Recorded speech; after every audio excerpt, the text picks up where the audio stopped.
और दोस्तों आज की इस वीडियो में मैं आप सभी को बताने जा रहा हूँ भारतीय संविधान से कुछ महत्वपूर्ण क्वेश्चन है। इसमें जो क्वेश्चन है ये सभी टॉप 100 क्वेश्चन है, जो ये सभी प्रतियोगिता परीक्षा के लिए ये महत्वपूर्ण क्वेश्चन है। ठीक है, जैसे कि हो गया, अगर आप रेलवे, एसएससी या कोई भी स्टेट लेवल का अगर आप एग्ज़ाम दे रहे हैं तो आपके लिए बहुत ही ये क्वेश्चन सभी महत्वपूर्ण है। भारतीय संविधान से जो क्वेश्चन बार बार पूछा जाता है। ठीक है, जैसे कि बिहार एसएससी हो गया, झारखंड एसएससी हो गया, यूपी पुलिस हो गया, ये सभी एग्जाम के लिए भारतीय संविधान से बहुत ही महत्वपूर्ण क्वेश्चन है। तो चलिए दोस्तों वीडियो को शुरू करते हैं। दोस्तों वीडियो शुरू करने से पहले अगर आप अभी तक मेरे यूट्यूब चैनल अभिकृत स्टडी पॉइंट को अगर आप सब्सक्राइब नहीं किए हैं तो चैनल को सब्सक्राइब जरूर कर लें। ठीक है, और बेल आइकन्स को प्रेस कर दें, ऐसे ही आपको क्वेश्चन रिलेटेड आपको मिलते रहेगा। ठीक है, चलिए वीडियो को शुरू करते हैं पहला क्वेश्चन के साथ। पहला क्वेश्चन है, ठीक है, पहला क्वेश्चन है, सर्वप्रथम राष्ट्रीय आपातकाल की घोषणा 26 अक्टूबर 1962 को की गई थी। ठीक है, तो दूसरी बार राष्ट्रीय आपातकाल की घोषणा कब की गई थी? तो इसका आंसर हो जाएगा ये 13 दिसंबर 1971 को। ठीक है, 13 दिसंबर 1971 को ये दूसरी बार राष्ट्रीय आपातकाल की घोषणा हुई थी। ठीक है, अब पहली बार आपातकाल की घोषणा कब हुई थी? तो ये 26 अक्टूबर 1962 को। ठीक है, पहला आपातकाल याद रखना है 26 अक्टूबर 1962 को ये हो गया ये सर्वप्रथम राष्ट्रीय आपातकाल की घोषणा। ठीक है, और दूसरी राष्ट्रीय आपातकाल की घोषणा कब हुई थी? तो ये हुई थी 13 दिसंबर 1971 ईस्वी को।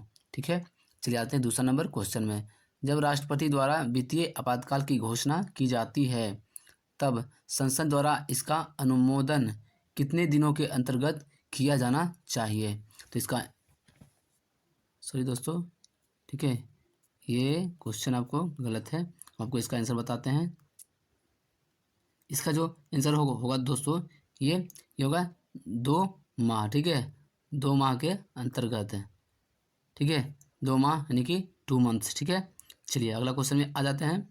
अगला क्वेश्चन है ठीक है, अगला क्वेश्चन है, भारतीय संविधान के किस अनुच्छेद में कहा गया है कि संघ के लिए एक संसद होगी जो राष्ट्रपति और दोनों सदनों से मिलकर बनेगी, जिनके नाम क्रमशः राज्यसभा और लोकसभा होगी? ये किस अनुच्छेद में? इसका आंसर हो जाएगा अनुच्छेद 79 यानी कि अनुच्छेद 79 में। ठीक है, अनुच्छेद 79 में कहा गया है कि संघ के लिए एक संसद होगी। ठीक है, जो राष्ट्रपति और दोनों सदन मिलकर, जो दोनों सदन कौन कौन हो गए? तो एक राज्यसभा हो गया और दूसरा लोकसभा हो गया। ठीक है, चलिए ये अनुच्छेद 79 में कहा गया है।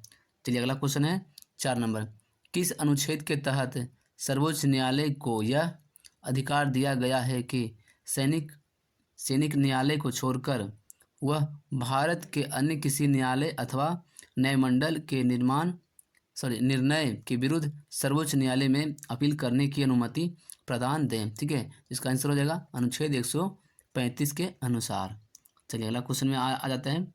अगला क्वेश्चन है 5 नंबर, किसी संविधान संशोधन के माध्यम से व्यवस्था की गई है कि अब राज्यों को प्रत्यक्ष केंद्र करों से प्राप्त कुल धनराशि का 29% हिस्सा मिलेगा। ठीक है, तो इसका आंसर हो जाएगा 80वें संविधान संशोधन। ठीक है, यह संविधान संशोधन अधिनियम 1 अप्रैल 1999 से लागू हुआ था।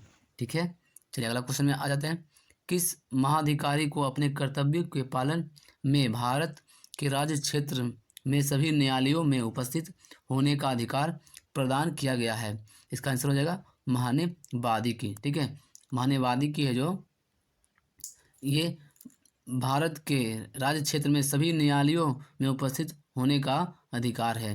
ठीक है, सभी न्यायालय में उपस्थित होने का अधिकार किसको है? तो ये महान्यायवादी को है। ठीक है, चलिए आते हैं अगला क्वेश्चन में। अगला क्वेश्चन है, संविधान का प्रारूप करने के लिए संविधान सभा द्वारा प्रारूप समिति का गठन कब किया गया है? जिसको बोलते हैं ये ड्राफ्टिंग कमेटी। ठीक है, ये किया गया था ये 29 अगस्त 1947 को। ठीक है, 29 अगस्त 1947 को ये ड्राफ्ट कमेटी का गठन किया गया। ठीक है, जिसको बोलते हैं प्रारूप समिति। चलिए अगला क्वेश्चन में आ जाते हैं। अगला क्वेश्चन है, यदि कोई व्यक्ति अपने इच्छा से विदेशी राज्य, ठीक है, की नागरिकता अर्जित कर लेता है तो उसकी भारतीय नागरिकता का क्या होगा? ठीक है, तो इसका आंसर हो जाएगा भारतीय नागरिकता स्वतः समाप्त हो जाती है। ठीक है, जब कोई भी व्यक्ति कहीं दूसरे देश में जाकर वहाँ का नागरिक अगर अर्जित कर लेता है तो भारत का जो नागरिक है वो समाप्त हो जाता है। चलिए अगला क्वेश्चन में आ जाते हैं। अगला क्वेश्चन है 9 नंबर, संविधान सभा का अंतिम दिन कौन सा था? ठीक है, जिस दिन संविधान सभा के सदस्यों ने संविधान पर हस्ताक्षर किए थे। इसका आंसर हो जाएगा 24 जनवरी 1950। ठीक है, 24 जनवरी 1950 जो था संविधान सभा का अंतिम दिन था, जिस दिन संविधान सभा के सदस्यों ने संविधान पर हस्ताक्षर किया था। ठीक है, चल जाते हैं अगला क्वेश्चन में। संविधान सभा को अंतरिम संसद में किस दिन परिवर्तित किया गया है? इसका आंसर हो जाएगा 26 जनवरी 1950 को। ठीक है, तो अंतरिम संसद में किस दिन परिवर्तित किया गया था? तो ये 26 जनवरी 1950 को। चले जाते हैं 11 नंबर क्वेश्चन में। किस अनुच्छेद द्वारा भारतीय नागरिकों को 6 प्रकार की स्वतंत्रताएं प्रदान की गई है? इसका आंसर हो जाएगा अनुच्छेद 19। ठीक है, अनुच्छेद 19 के द्वारा भारतीय नागरिकों को 6 प्रकार की स्वतंत्रता प्रदान है। ठीक है, भारतीय नागरिक को कितने प्रकार की स्वतंत्रता प्राप्त है? तो ये भारतीय नागरिक को 6 प्रकार की स्वतंत्रता प्राप्त है। ये किस अनुच्छेद के तहत? ये अनुच्छेद हो गया 19 के तहत। ठीक है, अनुच्छेद 19 के तहत भारतीय नागरिक को 6 प्रकार की स्वतंत्रता प्राप्त है। चलिए अगला क्वेश्चन में आ जाते हैं। अगला क्वेश्चन है, धन विधेयक पर राज्यसभा की मृत्यु उनके कार्यकाल के दौरान हुई है। ठीक है, तो यह हो जाएगा केवल सिफारिश अधिकार। ठीक है, चलिए अगला क्वेश्चन है, भारत के किन राष्ट्रपतियों की मृत्यु उनके कार्यकाल के दौरान हुई थी? इसका आंसर हो जाएगा डॉक्टर जाकिर हुसैन तथा फखरुद्दीन अली अहमद की। ठीक है, फखरुद्दीन अली अहमद राष्ट्रपति थे, उनकी जो मृत्यु हुई थी ये राष्ट्रपति कार्यकाल के दौरान हुई थी। ठीक है, चलिए ये थे डॉक्टर जाकिर हुसैन तथा फखरुद्दीन अली अहमद। चलिए अगला क्वेश्चन में आ जाते हैं। अगला क्वेश्चन है राज्य। ठीक है, राज्य के कार्यपालिका शक्ति का प्रधान कौन होता है? ठीक है, मुख्यमंत्री या राज्यपाल? इसका आंसर हो जाएगा राज्यपाल। ठीक है, राज्य का जो कार्यपाल का शक्ति प्रधान होता है वो होता है राज्यपाल। ठीक है, चलिए अगला क्वेश्चन में आ जाते हैं। क्वेश्चन में चलते हैं। ठीक है, अगला क्वेश्चन है ये 15 नंबर क्वेश्चन। ठीक है, 15 नंबर क्वेश्चन है, जम्मू कश्मीर में विषय में संसद की अधिकारिता किन विषयों तक है? ठीक है, इसका आंसर हो जाएगा केवल संघ सूची में वर्णित विषयों तक। चलिए अगला क्वेश्चन में आ जाते हैं। राज्य के निम्न एवं उच्च सदन क्या कहे जाते हैं? ठीक है, तो इसका आंसर हो जाएगा निम्न सदन हो गया विधानसभा और उच्च सदन हो गया विधान परिषद। ठीक है, राज्य में जो होता है राज्य में उच्च सदन। ठीक है, निम्न सदन और उच्च सदन, तो निम्न सदन हो गया विधानसभा और उच्च सदन हो गया ये विधान परिषद। ठीक है, राज्य में। चलिए आते हैं अगला क्वेश्चन में। अगला क्वेश्चन है और जो होता है दोस्तों देश में। ठीक है, जो उच्च सदन होता है राज्यसभा और निम्न सदन होता है ये लोकसभा। ठीक है, चलिए आते हैं 17 नंबर क्वेश्चन में। प्रधानमंत्री का व्यक्तिगत उत्तरदायित्व किसके प्रति होता है? ठीक है, इसका आंसर हो जाएगा राष्ट्रपति के प्रति उत्तरदायित्व होता है ये प्रधानमंत्री का। ठीक है, प्रधानमंत्री का व्यक्तिगत उत्तरदायित्व होता है किसके प्रति? तो ये राष्ट्रपति के प्रति होता है। ठीक है, चले जाते हैं अगला क्वेश्चन में। अगला क्वेश्चन है 18 नंबर, महान्यवादी यानी कि अटॉर्नी जनरल का कार्यकाल कितने दिनों का होता है? ठीक है, इसका आंसर हो जाएगा राष्ट्रपति के इच्छानुसार। ठीक है, तो राष्ट्रपति अगर जितना दिन तक चाहें उतना दिन तक महान्यवादी का कार्यकाल रह सकता है। ठीक है, तो महान्यवादी का जो कार्यकाल है वो कितने दिन का होता है? तो ये इसका आंसर हो जाएगा राष्ट्रपति के इच्छा के अनुसार। चलिए आते हैं अगला क्वेश्चन में। उस वित्त मंत्री का नाम बताएं जिसने सन 1952 में भारत का पहला आम बजट प्रस्तुत किया था। इसका आंसर हो जाएगा पीके चन्मुख चेट्टी। ठीक है, पीके चन्मुख चेट्टी। ठीक है, ये जो थे ये भारत में पहली बार आम बजट प्रस्तुत किए थे। कब किए थे? तो ये 1952 ईस्वी में किए थे। ठीक है, चलिए अगला क्वेश्चन में आ जाते हैं। अगला क्वेश्चन है 20 नंबर, सर्वोच्च एवं उच्च न्यायालय के न्यायाधीश को सिद्ध कदाचार या असमर्थ के आधार पर हटाने का प्रस्ताव कहाँ पेश किया जा सकता है? इसका आंसर हो जाएगा संसद के किसी भी सदन में। ठीक है, संसद के किसी भी सदन में सर्वोच्च न्यायालय या सर्वोच्च न्यायालय या उच्च न्यायालय के न्यायाधीश को इनको हटाने का जो प्रस्ताव है, हटाने का प्रस्ताव वो संसद के किसी भी सदन में पेश किया जा सकता है। चलिए आते हैं अगला क्वेश्चन में। अगला क्वेश्चन है, अगला जो क्वेश्चन है 21 नंबर, ठीक है। 21 नंबर क्वेश्चन है आपातकाल, ठीक है। आपातकाल के दौरान किस प्रकार की स्वाधीनता के अधिकार को समाप्त या सीमित नहीं किया जा सकता है, समाप्त या सीमित नहीं किया जा सकता है। इसका आंसर हो जाएगा जीवन और शारीरिक स्वतंत्रता को, ठीक है, जीवन और शारीरिक स्वतंत्रता को, ठीक है। चलिए अगला क्वेश्चन है भारतीय संविधान का निर्माण के समय संवैधानिक सलाहकार कौन थे, यानी कि कॉन्स्टिट्यूशनल एडवाइजर कौन थे, तो ये इसका आंसर हो जाएगा BN राव, ठीक है। BN राव जो थे ये भारतीय संविधान निर्माण के समय संवैधानिक ये सलाहकार थे, ठीक है। संवैधानिक सलाहकार कौन है, तो ये BN राव हो गया इसका आंसर। चलिए अगला क्वेश्चन में आता है। अगला क्वेश्चन है 23 नंबर, राष्ट्रपति पद के चुनाव संबंधित विवाद को किससे निर्देशित किया जाता है, ठीक है। इसका आंसर हो जाएगा सर्वोच्च न्यायालय, सर्वोच्च न्यायालय, ठीक है। राष्ट्रपति पद चुनाव से संबंधित विवाद किससे निर्देशित किया जाता है, तो ये सर्वोच्च न्यायालय को, ठीक है। चलिए आते हैं अगला क्वेश्चन में। अगला क्वेश्चन है,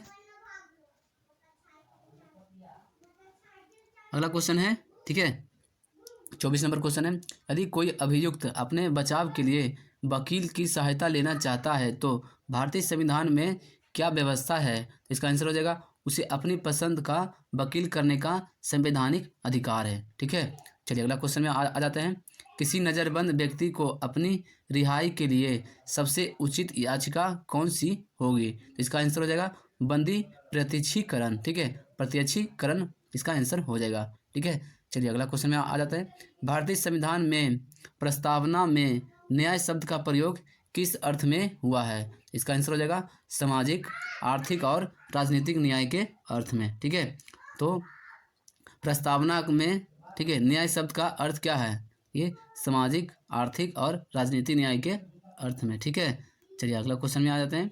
अगला क्वेश्चन है 27 नंबर, लोकसभा में अनुसूचित जातियों के लिए अरुणाचल प्रदेश में कितनी आरक्षित सीट हैं, ठीक है। इसका आंसर हो जाएगा 0 सीट, यानी कि कोई भी सीट वहाँ पे आरक्षित सीट नहीं है, ठीक है, ठीक है। ये अरुणाचल प्रदेश में जो लोकसभा में अनुसूचित जनजातियों के लिए कितनी आरक्षित सीट है, तो ये 0 आरक्षित, यानी कि कोई भी यहाँ पे आरक्षित सीट नहीं है अरुणाचल प्रदेश में, ठीक है।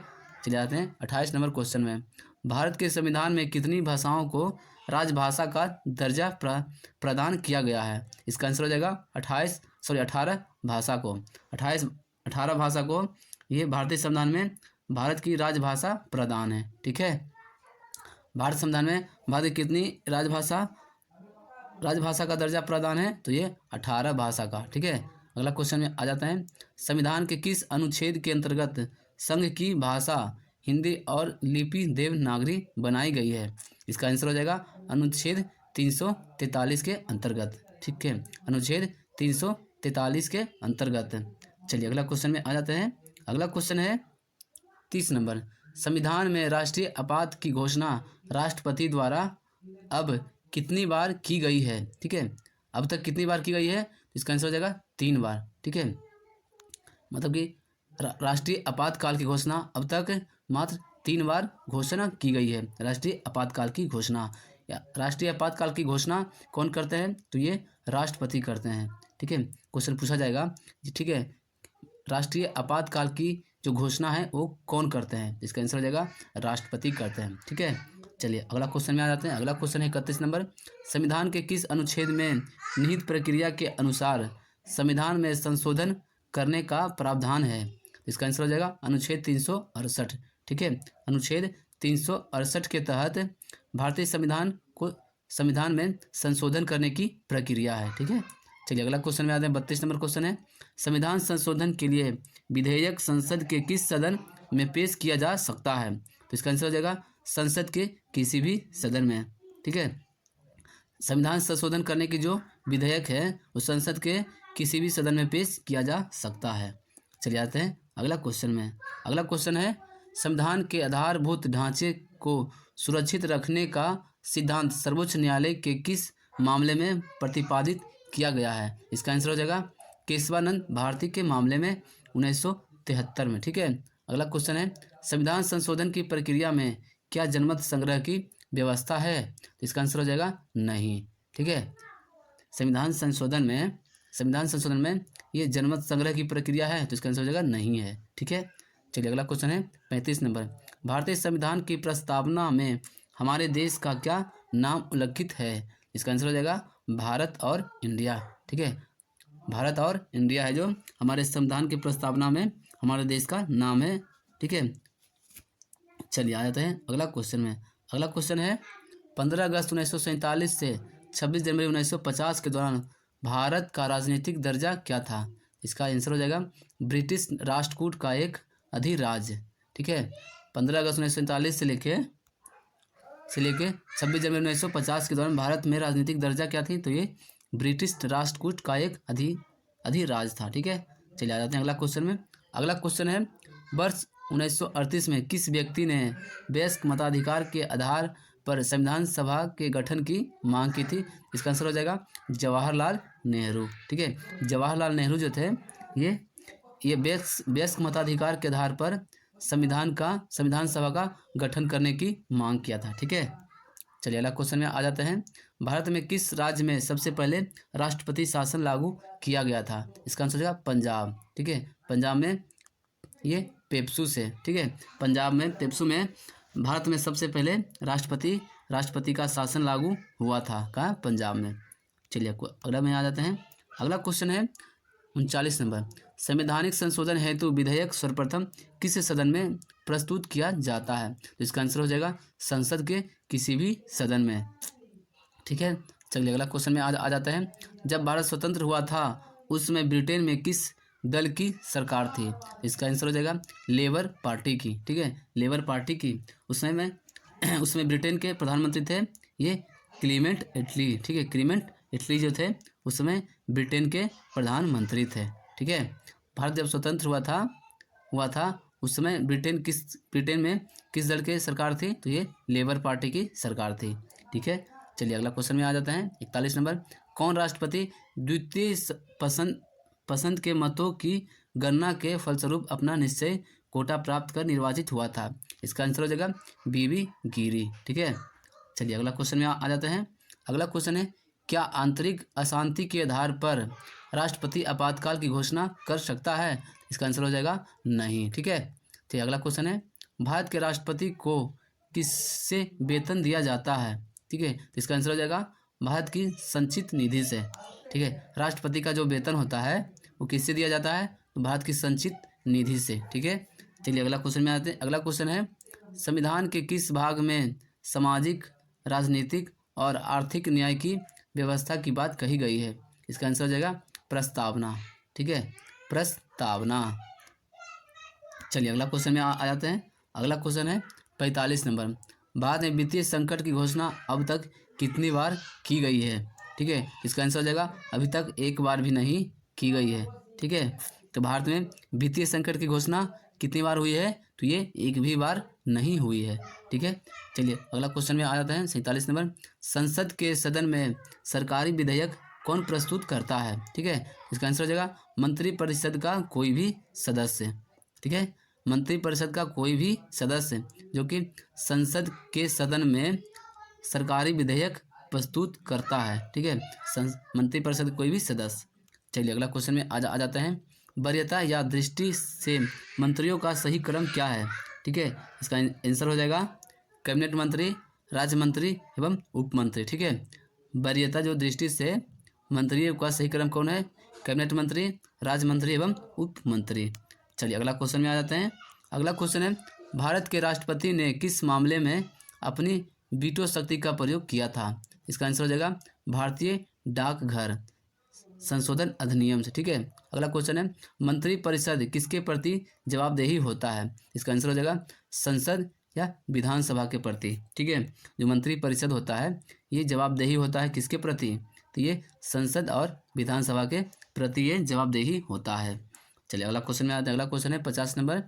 भारत के किस राज्य में उर्दू को प्रथम राजभाषा का दर्जा प्रदान किया गया है? इसका आंसर हो जाएगा जम्मू कश्मीर। ठीक है, जम्मू कश्मीर राज्य में ये उर्दू भाषा को प्रथम राजभाषा का दर्जा प्रदान है वो जम्मू कश्मीर राज्य में। ठीक है, चलिए अगला क्वेश्चन में आ जाते हैं। अगला क्वेश्चन है, ठीक है, भारतीय संसद की सबसे पुरानी समिति कौन सी है? तो इसका आंसर हो जाएगा लोक लेखा समिति। ठीक है, लोक लेखा समिति है जो भारतीय संसद में सबसे पुरानी समिति है। चलिए अगला क्वेश्चन में आते हैं। अगला क्वेश्चन है, लोकसभा के अध्यक्ष के रूप में कौन से शपथ ग्रहण कराता है? इसका आंसर हो जाएगा कोई नहीं। ठीक है, कोई नहीं ये दिलाता है। ठीक है, लोकसभा के जो अध्यक्ष होते हैं उनको अध्यक्षता के रूप में शपथ ग्रहण कौन दिलाता है? तो ये कोई नहीं दिलाता है। ठीक है, चलिए अगला क्वेश्चन 53 नंबर, जब विधेयक को राष्ट्रपति के पास भेजा जाता है तो कितनी समय सीमा के अंदर उसे विधेयक पर कार्यवाही करना आवश्यक हो जाता है? ठीक है, तो इसका आंसर हो जाएगा कोई भी समय सीमा नहीं है। ठीक है, इसका कोई समय सीमा नहीं है। चलिए आते हैं अगला क्वेश्चन में। अगला क्वेश्चन है, राष्ट्रपति पद के किस चुनाव में अंतःकरण की आवाज़ पर खुला मतदान हुआ है? इसका आंसर हो जाएगा 1969 में, जब बीबी गिरी राष्ट्रपति चुने गए थे उस समय। ठीक है, चलिए आ जाते हैं अगला क्वेश्चन में। अगला क्वेश्चन है 55 नंबर। ठीक है, सामूहिक रूप से मंत्रिपरिषद किसके प्रति उत्तरदायी होता है? इसका आंसर हो जाएगा लोकसभा के प्रति। चलिए अगला क्वेश्चन है, कितने राज्यों में द्विसदनात्मक विधानमंडल है? उनके नाम क्या है? इसका आंसर हो जाएगा आंध्र प्रदेश, जम्मू कश्मीर, बिहार, महाराष्ट्र और कर्नाटक। एक और हो जाता है ये उत्तर प्रदेश। ठीक है, उत्तर प्रदेश भी होता है। ठीक है, उत्तर प्रदेश। ठीक है, इस यहाँ जो राज्य है, ठीक है, इसमें द्विसदनात्मक ये विधानमंडल है। ठीक है, द्विसदनात्मक विधानमंडल कौन कौन राज्य में है? तो आंध्र प्रदेश, जम्मू कश्मीर, बिहार, महाराष्ट्र, कर्नाटक और यूपी में। ठीक है, यहाँ पर है जो ये द्विसदनात्मक विधानमंडल है। क्वेश्चन पूछा जाता है, ठीक है, द्विसदनात्मक विधानमंडल कितने राज्य में है? इसका आंसर हो जाएगा 6 राज्य में। ठीक है, चलिए आ जाते हैं क्वेश्चन अगला क्वेश्चन में। अगला क्वेश्चन है, ठीक है, अगला क्वेश्चन है, संपत्ति के मौलिक अधिकार को किस संविधान संशोधन द्वारा हटाया गया है? इसका आंसर हो जाएगा 44वें संविधान संशोधन के द्वारा हटाया गया है। ठीक है, 44वें संविधान संशोधन के द्वारा ये संपत्ति के जो मौलिक अधिकार को हटा दिया गया है। ठीक है, ये 44वें संविधान संशोधन के द्वारा। चलिए अगला क्वेश्चन में आ जाता है, नागरिकता प्राप्त करने व खोने के विषय में विस्तार से चर्चा कहाँ की गई है? इसका आंसर हो जाएगा 1955 के नागरिकता कानून में। ठीक है, अगला क्वेश्चन है, राष्ट्रीय आपातकाल के दौरान मौलिक अधिकारों के निलंबन संबंधित प्रावधान किस देश के संविधान से लिया गया है? इसका हो जाएगा जर्मनी के वाइमर संविधान से। ठीक है, जर्मनी के वाइमर संविधान से। ठीक है, क्वेश्चन पूछा ऐसे जाता है, राष्ट्रीय आपातकाल के दौरान मौलिक अधिकारों को, ठीक है, निलंबन करने का जो संबंध है ये किस देश के संविधान से लिया गया है? तो ये जर्मनी के संविधान से लिया गया है। चलिए अगला क्वेश्चन में आ जाते हैं। अगला क्वेश्चन है, राष्ट्रपति की मृत्यु के बाद उपराष्ट्रपति राष्ट्रपति का पद कब तक संभाल सकता है? इसका आंसर हो जाएगा अधिक से अधिक 6 माह तक संभाल सकता है। ठीक है, तो यानी कि 6 महीना के अंदर में राष्ट्रपति का चुनाव करना अनिवार्य हो जाता है। ठीक है, राष्ट्रपति की अगर मृत्यु हो जाती है उनके कार्यकाल के दौरान तो उपराष्ट्रपति जो होते हैं वो 6 महीना तक ज़्यादा से ज़्यादा वो उनके पद को संभाल सकते हैं। ठीक है, 6 महीना के अंदर राष्ट्रपति को चुनना आवश्यक हो जाता है। ठीक है, चलिए आते हैं अगला क्वेश्चन में।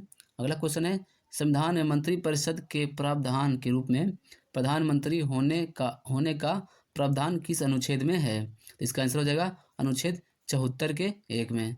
चलिए अगला क्वेश्चन है, पंचायतों के निर्वाचन कितने समय में होता है?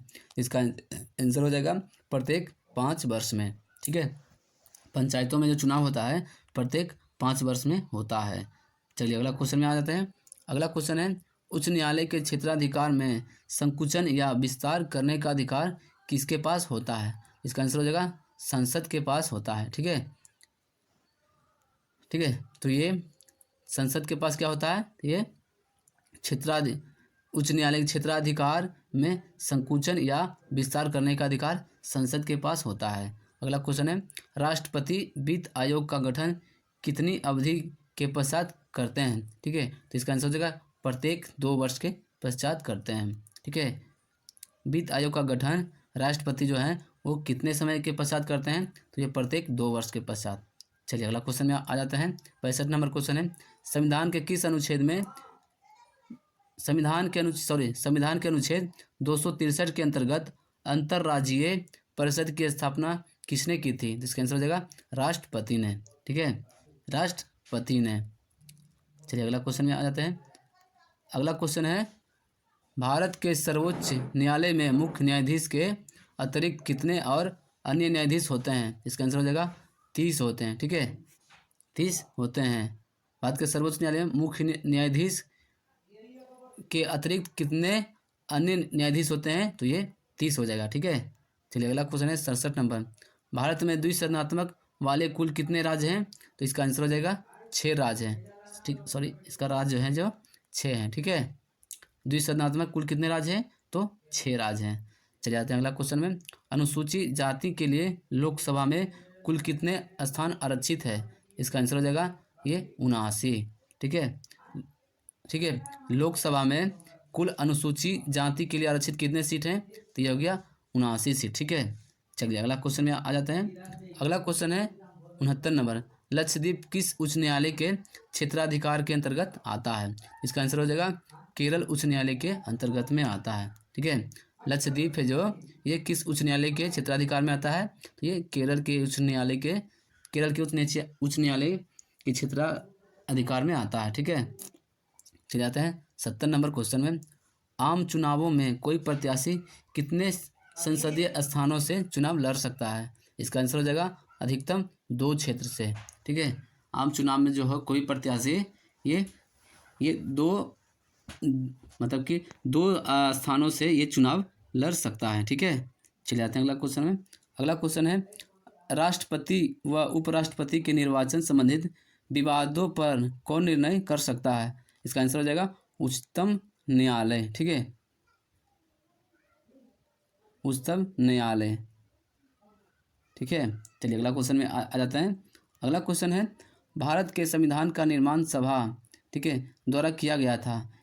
ठीक है, जिसकी स्थापना कब हुई थी या किसके द्वारा की गई थी? ठीक है, तो इसका आंसर हो जाएगा कैबिनेट मिशन के प्लान से किया गया था और 1946 में किया गया था। ठीक है, भारतीय संविधान का निर्माण सभा की स्थापना किसके द्वारा किया गया था? तो ये कैबिनेट मिशन के प्लान के द्वारा और 1946 के अंतर्गत, इसको बोलते हैं कॉन्स्टिट्यूट असेंबली। ठीक है, चलिए आते हैं अगला क्वेश्चन में। 73 नंबर क्वेश्चन है, संविधान सभा का संवैधानिक परामर्शदाता, ठीक है, कौन है? तो ये यानी कि कॉन्स्टिट्यूशनल एडवाइजर कौन है? तो ये हो गए BN राव। ठीक है, BN राव जी हैं जो वो भारतीय संविधान सभा में ये एडवाइजर थे, यानी परामर्शदाता थे। ठीक है, परामर्श देने वाले जो थे वो BN राव थे। चलिए अगला क्वेश्चन में आ जाता है। अगला क्वेश्चन है 74 नंबर, किस लेख यानी कि राइट का शाब्दिक अर्थ होता है? तो इसका आंसर हो जाएगा अधिकार परीक्षा। ठीक है, अधिकार परीक्षा का। चलिए अगला क्वेश्चन में आते हैं।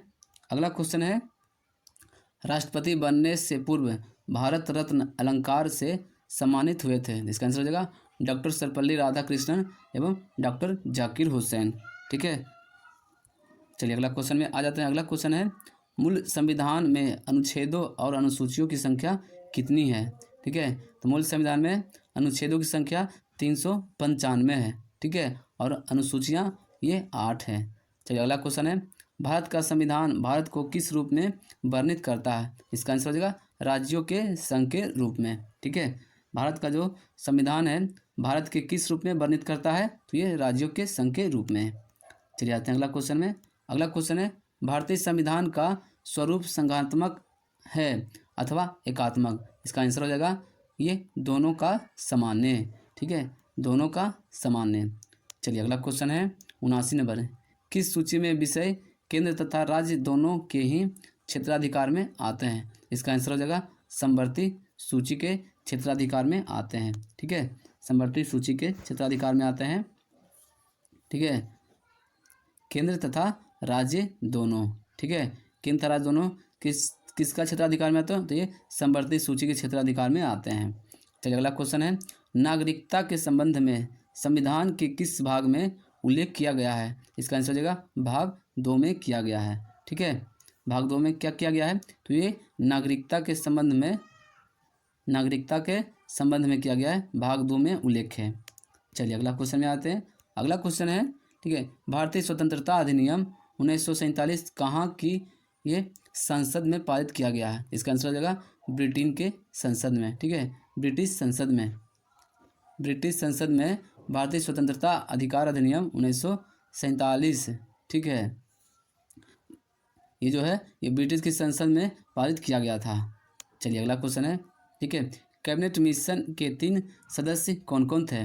इसका आंसर हो जाएगा, ठीक है, पैथी लॉरेंस, स्टेफोर्ड क्रिप्स एवं एवी अलेक्जेंडर। ठीक है, पैथी लॉरेंस, स्टेफोर्ड क्रिप्स और एवी अलेक्जेंडर जो थे कैबिनेट मिशन के 3 सदस्य थे। चलिए आते हैं अगला क्वेश्चन में। अगला क्वेश्चन है ये 83 नंबर, अनुच्छेद 3 के अंतर्गत संसद को किसका अधिकार प्राप्त है? ठीक है, इसका संसद का जो अधिकार है नए राज्यों के निर्माण और वर्तमान राज्यों में क्षेत्रों, सीमाओं या नामों में परिवर्तन करना। ठीक है, तो अनुच्छेद 3 में है नए राज्यों का निर्माण, वर्तमान राज्यों के क्षेत्रों को और सीमाओं या नामों में परिवर्तन करना, इस संसद का अधिकार है अनुच्छेद 3 के तहत। ठीक है, चलिए आते हैं अगला क्वेश्चन में। अगला क्वेश्चन है 84 नंबर, मौलिक अधिकारों की रक्षा का उत्तरदायित्व किस पर सौंपा गया है? इसका आंसर हो जाएगा उच्चतम न्यायालय तथा उच्च न्यायालयों पर। ठीक है, उच्चतम न्यायालय तथा उच्च न्यायालय पर, यानी कि हाई कोर्ट और सुप्रीम कोर्ट। ठीक है, चलिए अगला क्वेश्चन में आ जाते हैं, भारतीय विदेश सेवा किस सेवा के अंतर्गत आती है? इसका आंसर हो जाएगा केंद्रीय सेवा के अंतर्गत आती है। ठीक है, अगला क्वेश्चन है, शिक्षा को किस सूची के अंतर्गत रखा गया है? इसका आंसर हो जाएगा समवर्ती सूची।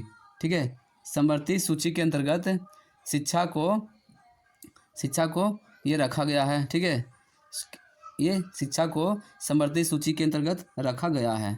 चलिए आते हैं अगला क्वेश्चन में। अगला क्वेश्चन है, ठीक है, 87 नंबर, संसद के कितने सत्र होते हैं? ठीक है, उनके नाम बताएं।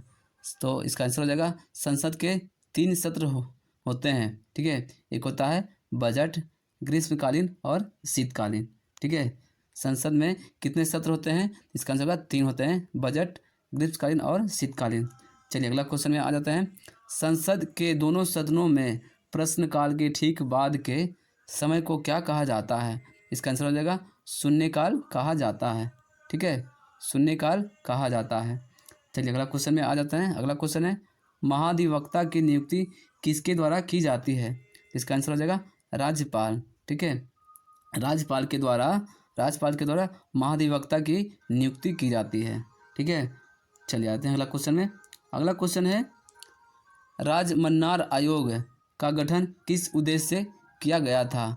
ठीक है, इसका आंसर हो जाएगा प्रशासनिक सुधार के लिए किया गया था। ठीक है, राजमन्नार आयोग की गठन या प्रशासनिक सुधार के लिए किया गया था। चलिए अगला क्वेश्चन है 91 नंबर, भारतीय वन सेवा को किस सेवा के अंतर्गत रखा गया है? इसका आंसर हो जाएगा अखिल भारतीय सेवा। ठीक है, अखिल भारतीय सेवा। अगला क्वेश्चन है, जिला न्यायाधीशों की नियुक्ति किसके द्वारा की जाती है? इसका आंसर हो जाएगा राज्यपाल के द्वारा। ठीक है, राज्य न्यायालय के परामर्श से। ठीक है, चलिए अगला क्वेश्चन में आ जाते हैं, जिला के जो न्यायाधीश होती है ये नियुक्ति किसके द्वारा की जाती है? तो राज्यपाल के द्वारा की जाती है। ठीक है, चलिए अगला क्वेश्चन में आ जाते हैं। अगला क्वेश्चन है 93 नंबर, संविधान में संशोधन किसके द्वारा किया जा सकता है? इसका आंसर हो जाएगा संसद के द्वारा किया जा सकता है। ठीक है, संविधान का जो संशोधन है वो किसके द्वारा किया जा सकता है? ये संसद के द्वारा संविधान में संशोधन किया जा सकता है। चलिए अगला क्वेश्चन में आ जाते हैं, उच्चतम न्यायालय की पहली महिला न्यायाधीश कौन थी? इसका आंसर हो जाएगा फातिमा बीबी। ठीक है, फातिमा बीबी जो थे ये उच्च न्यायालय के ये पहली महिला न्यायाधीश बनी थी। ठीक है, भारत की पहली महिला न्यायाधीश कौन बनी? ये फातिमा बीबी। क्वेश्चन आता है कि भारत उच्च न्यायालय के प्रथम महिला न्यायाधीश कौन बनी? तो फातिमा बीबी बनी। ये इंपॉर्टेंट क्वेश्चन है। ठीक है, चलिए अगला क्वेश्चन में आ जाता है, संविधान में वर्तमान में कितने अनुच्छेद तथा अनुसूचियां हैं? ठीक है, तो संविधान में वर्तमान में ये 444 अनुच्छेद है और 12 अनुसूचियां हैं। ठीक है, 12 अनुसूचियां हैं वर्तमान में। चलिए आते हैं अगला क्वेश्चन में। अगला क्वेश्चन है 96 नंबर, देश में केवल 2 संघ राज्य क्षेत्र में विधानसभाएं हैं, ये संघ राज्य क्षेत्र कौन कौन है? इसका आंसर हो जाएगा दिल्ली और पुडुचेरी। ठीक है, दिल्ली और पुडुचेरी में है क्या? ये केंद्र शासित जो राज्य है, संघ राज्य है, इसमें विधानसभाएं हैं। ठीक है, विधानसभाएं जो केंद्र शासित राज्य में है वो दिल्ली और पुडुचेरी राज्य में। ठीक है, चलिए अगला क्वेश्चन में आ जाता है। अगला क्वेश्चन है 97 नंबर, जम्मू कश्मीर राज्य की विधानसभा में राज्यपाल कितनी महिलाओं को नामजद करता है? इसका आंसर होगा मात्र 2 महिला को। ठीक है, जम्मू कश्मीर राज्य विधानसभा में राज्यपाल जो है ये 2 महिलाओं को नामजद करते हैं। ठीक है, चलिए अगला क्वेश्चन में आ जाते हैं।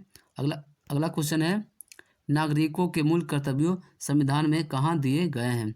इसका आंसर होगा संविधान के भाग ये 4A में। ठीक है, संविधान के भाग 4A में एक नागरिकों को मूल कर्तव्य दिया गया है। ठीक है, चले जाते हैं अगला क्वेश्चन में।